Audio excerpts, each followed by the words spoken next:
Proseguiamo il nostro discorso legato all'esposizione fotografica parlando di un altro utile strumento che puoi utilizzare per controllare questa variabile sia durante la fase di scatto ma sia anche posteriori in post-produzione.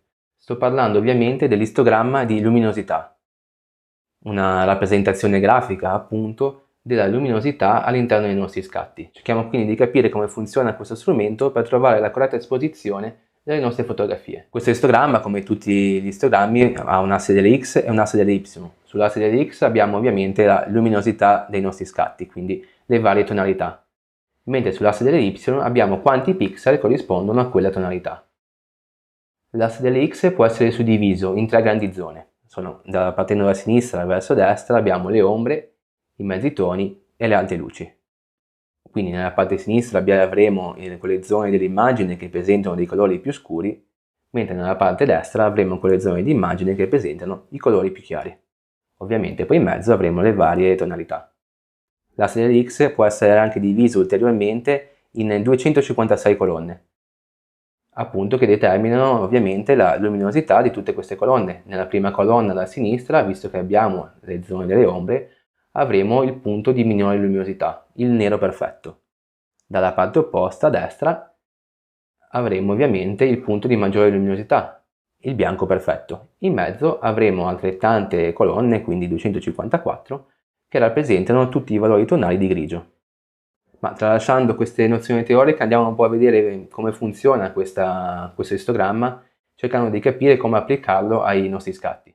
Vediamo innanzitutto l'asse delle Y, forse quello meno importante per quanto riguarda la corretta esposizione.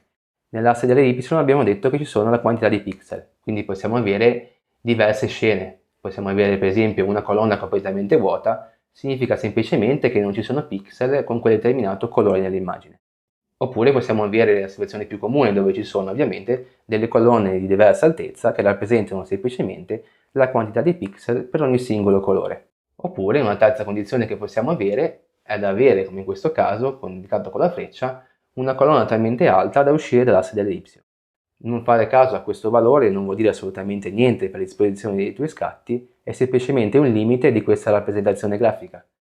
Significa semplicemente che ci sono talmente tanti pixel di quel colore che non sono rappresentabili all'interno dell'istogramma. Quindi non è preoccupante questa cosa. La cosa preoccupante invece per l'esposizione è quando l'asse delle X tocca o l'asse destro o l'asse sinistro verticale, quindi si addossa completamente l'asse Y, come in questo caso, sul lato sinistro, e quando l'istogramma tocca l'asse sinistro vuol dire che abbiamo una fotografia sottoesposta. Quindi abbiamo già visto più riprese, vuol dire che stiamo avendo una fotografia dove alcune zone dell'immagine non sono più riconoscibili perché sono talmente scure che non sono più riconoscibili. Ugualmente dalla parte opposta possiamo avere la sovraesposizione, quindi quando l'istogramma tocca il margine destro di questo grafico abbiamo una fotografia sovraesposta, quindi dove alcune zone dell'immagine sono completamente chiare per la troppa luce che colpisce il sensore e perdono di dettaglio.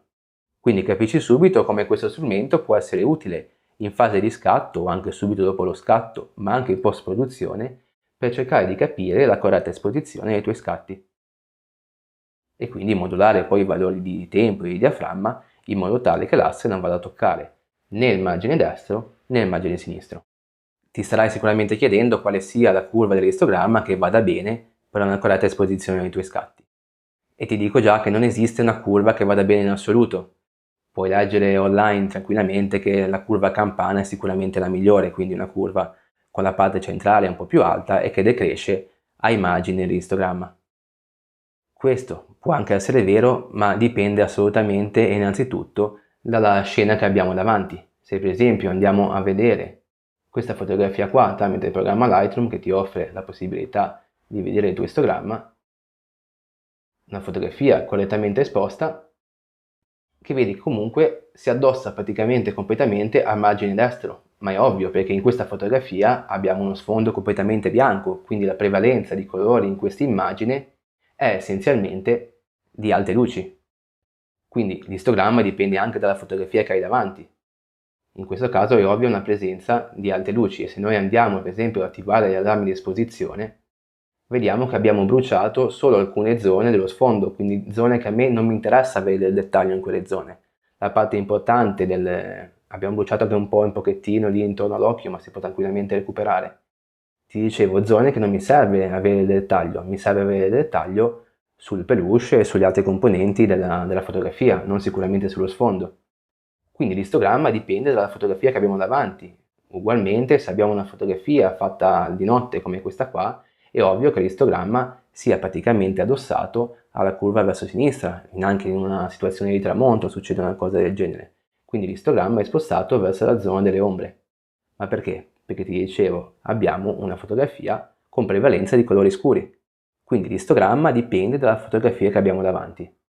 Detto questo, la cosa fondamentale, come ti ho detto prima, è che non avvenga il fenomeno del clipping, ossia che l'istogramma, la curva, tocchi il margine destro, altrimenti avremo una fotografia sovraesposta, o il margine sinistro, altrimenti avremo una fotografia sottoesposta.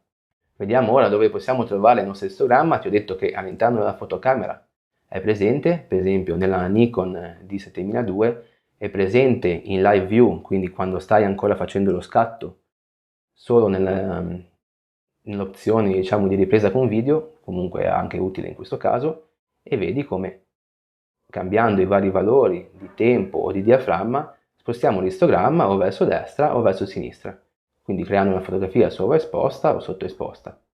Ovviamente anche con i vari valori di ISO possiamo agire in questo frangente. L'istogramma è inoltre presente anche in quasi tutte le fotocamere nella fotografia appena scattata, quindi appena tu fai una fotografia e se vai a cercare nelle varie informazioni cliccando con il pulsante di informazione che c'è di solito a fianco alla view e vedi che abbiamo il nostro istogramma. In questo caso una fotografia sovraesposta, evidentemente sovraesposta, e quindi toccherà il margine destro della nostra fotografia. L'istogramma in molte fotocamere può essere anche diviso nelle componenti R, G e B, quindi rosso, verde e blu, che sono i componenti colori sui quali si basano quasi tutte le nostre fotocamere. Anche in questo caso comunque vedi che abbiamo 4 istogrammi sovraesposti, perché comunque la fotografia è nettamente sovraesposta. E te lo fa capire anche la fotocamera tramite appunto questi allarmi. Vedi che le zone sovraesposte diventano di un colore nero e quindi lampeggiano, indicandoti che in quelle zone abbiamo una sovraesposizione. Quindi un programma veramente utile già in fase di scatto, prima dello scatto, per capire come appunto trovare la giusta esposizione o quella comunque che vogliamo delle nostre fotografie. Ma come ti ho detto prima è anche una componente molto utile che viene utilizzata per trovare la corretta esposizione anche in fase di post-produzione. La diversità in questo caso ovviamente è che possiamo cambiare i valori dell'istogramma, quindi spostarlo verso destra o verso sinistra, anche dopo lo scatto, quindi cambiando i valori di luci, bianchi di esposizione all'interno di un programma come per esempio Lightroom. Vedi come cambiando l'esposizione cambia completamente la scena e quindi come cambia anche l'istogramma, ma anche cambiando ombre, bianchi e luci possiamo determinare la corretta curva. Quindi uno strumento veramente fondamentale. Guarda infatti com'era la fotografia prima di essere scattata e guarda poi com'è il risultato dopo aver agito sull'istogramma. Ti ricordo, comunque questo è un argomento che affronteremo anche nelle prossime lezioni, che nella fotografia digitale si tende a sottoesporre leggermente lo scatto. Perché? In queste condizioni, vedi, guarda la figura di sinistra, il prima, abbiamo una forte differenza di luminosità abbastanza evidente tra il cielo e la terra. Facendo uno scatto singolo, quindi non facendo più scatti e poi andandoli a fondere insieme per trovare la corretta esposizione o utilizzando per esempio dei filtri fotografici, dobbiamo decidere, dicevo, facendo uno scatto singolo, cosa sul quale soggetto esporre. Potremmo esporre sul cielo, quindi avere una corretta esposizione del cielo, oppure possiamo avere una corretta esposizione del soggetto dello sfondo, diciamo, in questo caso degli alberi, della strada e tutto il resto. Si tende generalmente a scegliere la corretta esposizione per la zona a più alta luminosità. Quindi in questo caso vedi il cielo è correttamente esposto, mentre tutto il resto è sottoesposto. Perché? Perché in post-produzione è molto più facile recuperare il dettaglio dalle zone di ombra. Mentre se noi avessimo esposto in questo caso diciamo per gli alberi e per la strada, avremmo avuto tutta la grande parte della fotografia completamente con la giusta luminosità e il cielo completamente bruciato, perché comunque essendo molto chiaro sarebbe stato ancora più chiaro. E quindi in questo caso avremmo perso tutti i dettagli delle nuvole all'interno del cielo. una cosa che assolutamente noi non vogliamo. Quindi nella fotografia digitale, ma questo è un concetto che poi andremo a approfondire nelle prossime lezioni, è giusto per introduzione, noi andiamo a sottoesporre, quindi a rendere il nostro scatto leggermente più scuro, e poi recupereremo le ombre ovviamente in post-produzione con un programma come Lightroom, come Photoshop o altri programmi. Quindi in questa lezione abbiamo visto l'importanza dell'istogramma, uno strumento che è fondamentale per trovare la corretta esposizione, sia prima sia durante la fase di scatto, ma anche dopo. Quindi uno strumento da conoscere assolutamente alla perfezione. Abbiamo visto che la componente fondamentale dell'istogramma è l'asse delle X, quindi quando la curva va a toccare il limite destro dell'istogramma avremo una fotografia sovraesposta, quando la curva va a toccare il limite sinistro dell'istogramma avremo una fotografia sottoesposta. Un altro concetto fondamentale che abbiamo visto è che non esiste una curva standard che vada bene per tutte le situazioni, ma la curva dell'istogramma dipenderà appunto dalla luminosità presente in scena. Quindi se avremo tanti colori chiari sarà più spostata verso destra, ma va bene così, l'importante è che non esca dai limiti del grafico, mentre se avremo una fotografia più scura avremo il grafico leggermente spostato verso sinistra, quindi verso la zona delle ombre. Anche con questa lezione abbiamo finito, ci vediamo nella prossima.